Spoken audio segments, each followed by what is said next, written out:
Ben, si on repart dans le cliché, il y avait maman qui buvait et papa qui balançait les meubles à travers la baraque. En tout cas, merci beaucoup d'avoir accepté de nous donner ton témoignage, de savoir comment est-ce que tu as vécu, toi, cette situation. Alors, raconte-nous un petit peu ta vie de famille. J'ai grandi dans un petit village, vraiment tout petit village. Quand j'étais petite, on était 700 habitants. Ouais. Donc vraiment tout petit village, tout le monde se connaissait. J'avais 2 frères. Je dis j'avais parce que du coup, j'ai perdu mon grand frère. Et puis on a grandi dans une vie de village. Une vie de village assez active. On allait au loto quand il y avait les lotos. On se mêlait pas mal à la vie du village et tout ça. Dans le village, il y avait aussi mon oncle, ma tante, mon cousin et ma cousine. Donc un truc un peu familial comme ça, Ouais. beaucoup ensemble. Et puis, bah, du coup, avec ma maman qui, quand j'étais enfant, buvait. Euh, buvait beaucoup. Mais quand j'étais petite, je ne me rendais pas compte qu'elle buvait tant que ça. Alors, juste pour resituer, toi, tu es la fille de Ariel. Oui, Ariel qui nous a donné son témoignage, qui était dépendante à l'alcool, qui était alcoolique pendant longtemps. Et du coup, toi, tu as grandi en fait dans ce foyer. exactement. Exactement. J'ai grandi, je le dis souvent de façon cliché, avec une mère alcoolique et un père violent. Pourquoi tu dis que c'est un cliché? Parce que tu sais, ça fait un peu le cliché comme ça dans les films. Mm. Mais moi, je ne l'ai pas vécu. Enfin, j'avais pas la mère alcoolique comme dans les films. J'avais pas une mère qui était couchée sur le canapé. J'ai pas l'histoire larmoyante des enfants qui se sont élevés tout seuls, qui, euh, qui ont dû se débrouiller tout seuls parce que la mère n'était pas capable de quoi que ce soit. Ta mère, elle était comment alors? J'avais une mère qui était très présente. Ouais. J'ai toujours eu une mère qui était là pour moi. Ah, je pensais pas que ça. Prends ton temps. Euh, J'ai eu la chance d'avoir ma maman qui travaillait pas. Enfin, qui travaillait pas. Si, elle travaillait. Mes parents avaient une entreprise de. Enfin, il y avait un magasin d'articles de pêche à la mouche. Ok. Donc ma maman travaillait depuis la maison. Et puis bah, du coup, le magasin était. On avait une immense maison. Et puis du coup, enfin, c'était une vieille ferme. Puis dans une partie de la vieille ferme, ils avaient fait le magasin. Et du coup, ma mère travaillait à la maison. Ce qui fait que j'ai toujours eu une maman qui était là. Le matin, pour nous faire le petit-déj, elle se levait avant nous, elle nous faisait le petit-déj, qui était là quand on était malade, qui faisait des activités avec nous, on faisait plein de trucs, on faisait des bricolages, on faisait des sorties. J'ai toujours été très proche de ma mère. Et comment tu as vécu son alcoolisme? Qu'est-ce qui te faisait penser? Tu le savais déjà que ta mère avait des problèmes d'alcool quand tu étais plus jeune? Alors en fait, elle a commencé à boire, j'étais vraiment très jeune. Ouais. Elle a commencé à boire, je devais avoir 4 ans, quelque chose comme ça. Du coup, j'ai envie de dire que dans mes souvenirs les plus lointains, ma mère a toujours bu. Ouais, puis ça t'avait pas choqué. Et du coup, ben, ça me choquait pas plus que ça. Et puis, dans mes souvenirs, peut-être que je me trompe, mais dans mes souvenirs, typiquement, elle buvait pas quand on rentrait de l'école à midi. Elle avait pas son verre de vin à midi. C'était plutôt en fin de journée qu'elle commençait à boire. Et puis, bah, quand il y avait des amis, quand il y avait de la famille. Et, euh, et en repensant un peu à... J'ai essayé du coup de refaire un peu un feedback là depuis que j'ai accepté de faire cette interview. Et puis je me suis dit, mais en fait, à la maison, on avait toujours des chips. Ouais. À la maison, on avait toujours des cacahuètes. Il y avait toujours l'excuse pour faire l'apéro. Ouais. Et, euh, et du coup, ben, ma mère buvait, mais pour moi, c'était pas forcément un problème.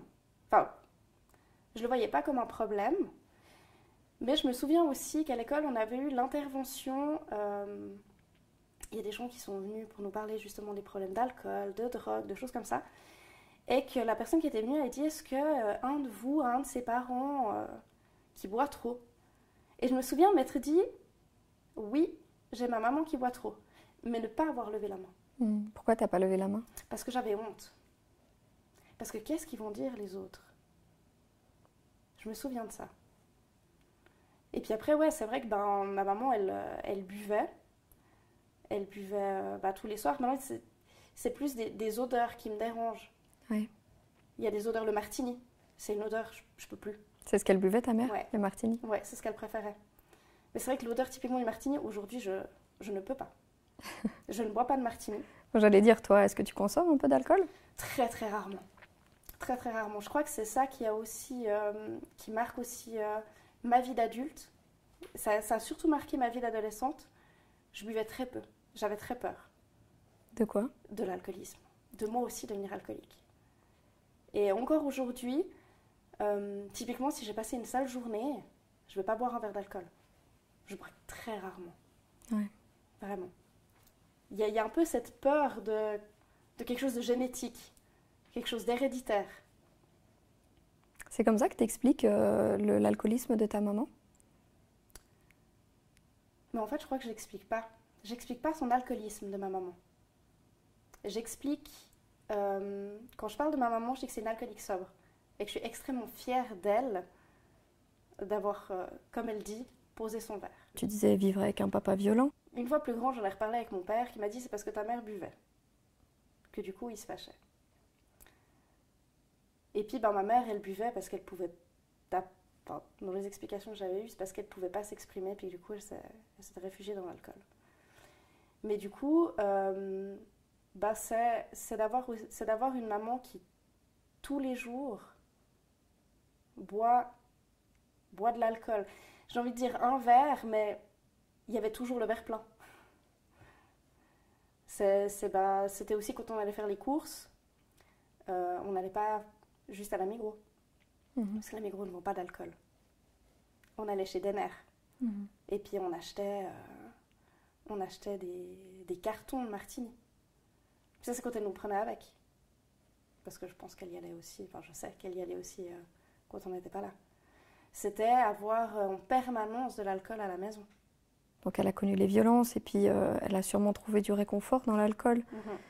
Mais toi, tu n'as jamais vu ta mère dans des états pas possibles? Elle faisait attention à justement ne pas se montrer dans des états totalement Alors, c'est arrivé, perdus devant toi? Il y a eu une fois où c'était vraiment extrême. C'était peu de temps avant qu'elle arrête de boire. Il y avait une fête de village. Et ma mère, elle était déchirée. Mais ivre, comme jamais je l'avais vue ivre. Parce que souvent, elle buvait surtout une fois qu'on était couchés. Et là, elle était tellement ivre que mon père m'a fait un câlin et elle m'a insultée parce qu'elle m'a pas reconnue. T'as dû culpabiliser? Non. Tu lui pardonnais? Comment tu te sentais? Mon père m'a dit c'est pas contre toi. Elle a trop bu, elle te reconnaît pas. Et c'était dur, sur le moment. Et à la maison, tu culpabilisais? T'essayais de l'aider? Non, parce que je me rendais pas vraiment compte en fait qu'elle buvait trop. Je me rendais pas compte qu'elle buvait trop. À quel moment tu t'en es rendu compte? Quand elle nous l'a dit. Elle en parlait ouvertement avec vous? Non, quand elle a décidé d'arrêter de boire. Ouais. Je me souviens de ce jour-là d'ailleurs. Je me souviens qu'il y avait un monsieur, je saurais plus te dire d'où on le connaissait, mais qu'on n'avait pas revu depuis des années. Vraiment. Qui était venu à la maison, puis il avait discuté avec ma maman. Et puis il était venu 1 heure, 1 heure et demie. Peut-être plus, hein, dans mon souvenir d'enfant, 1 heure, 1 heure et demie. Et puis quand il est reparti, ma mère nous a dit qu'elle allait arrêter de boire, qu'elle buvait trop. Et je me souviens qu'avec mes frères, on était là, ah, ok. Puis c'est à ce moment-là qu'il y a plein de choses qui ont commencé à... Des petites briques qui se sont mises en place. Où je me suis dit, oui, c'est vrai, en fait. Parce que c'était toujours un martini à l'apéro, un verre de rouge le soir. Ce qui, moi, me paraissait un martini, un verre de rouge. Mais qui, en fait, était plus qu'un martini, un verre de rouge. Mais culpabiliser, non, j'ai jamais culpabilisé parce que moi, j'y pouvais rien. Ouais. C'était sa décision, finalement. Et t'avais l'impression de subir sa décision? Non. Non, parce que elle assumait, à part ça, le lendemain. Elle assumait. Quand on était malade, elle était là. Quand il fallait faire les rendez-vous médicaux, elle était là. Quand il fallait voir les profs, elle était là. Elle n'a pas raté un seul rendez-vous, elle nous a pas oubliés quelque part. Et c'est là où je veux dire que j'ai pas eu l'enfance cliché des films. C'est que même si elle avait la gueule de bois, le lendemain à 6h, elle était debout pour nous faire le petit-déj. Alors oui, il y avait des matins, on voyait que c'était dur. Mais elle était quand même là, elle était quand même en train de nous faire le petit-déj. Mais d'un autre côté, elle était toujours présente pour toi, elle ne t'a toi jamais lâché en tout cas. Je ne sais pas quelle était sa relation avec tes autres frères et sœurs ou avec ton frère qui est décédé aussi. Mais en tout cas, avec toi, tu l'as sentie toujours présente. Oui, oui. Elle a toujours été là, mais elle était là quand on rentrait de l'école, elle était là quand il y avait eu un problème, elle était là aussi... avec mes frères, on se bagarrait beaucoup. Hein. Comme tous les frères et sœurs, ouais. On se bagarrait beaucoup et puis elle était là aussi pour régler ses problèmes. Donc elle jouait quand même bien son rôle de parent. Oui. À quel moment est-ce que tu t'es dit qu'il y avait un problème avec l'alcool? Parce que bon, quelqu'un qui consomme et qui finalement ne ressent pas le problème, bon, ça nous choque pas plus que ça. Est-ce qu'il y a un moment donné où tu t'es dit, il y a un problème avec ma mère? Je crois que c'est quand j'ai commencé à aller manger chez les copains et les copines et à dormir chez les copains et les copines. Et que leurs parents ne buvaient pas forcément le soir. Et que leurs parents, ils prenaient pas forcément un apéro. Et là, je me suis dit, mais ma maman, elle le fait. Tous les soirs. Eux, pas. Je crois que c'est un moment où j'ai commencé à me comparer avec les autres. Parce que comme son alcool a toujours fait partie de ma vie, oui. Du coup, comment faire la différence? Ça, c'était à l'adolescence, hein. Un peu avant. Ça, c'est l'avantage du village, c'est que j'ai commencé à aller dormir chez les uns les autres, j'étais assez jeune.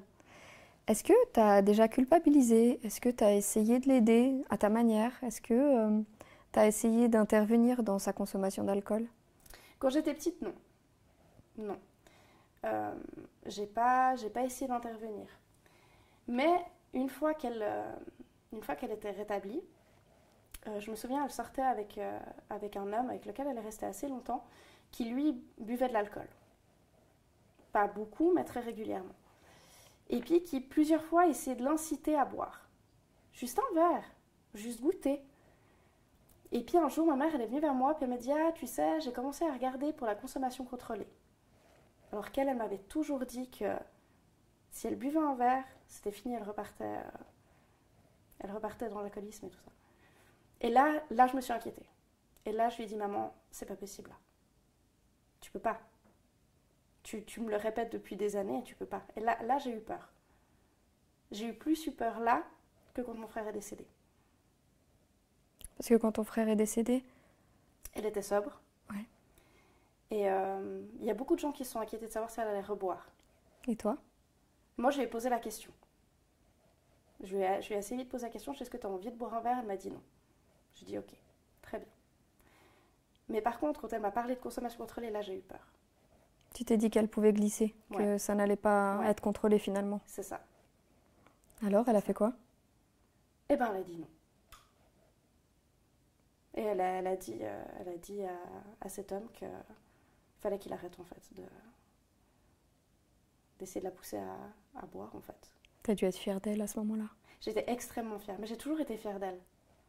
C'est quelqu'un qui a une force incroyable. Elle s'en rend pas compte, mais elle a une force incroyable. Et toi aussi. Et tu t'en rends pas compte. Merci beaucoup pour ton témoignage. Viens, je te fais un câlin. Ça n'a pas dû être facile. Merci.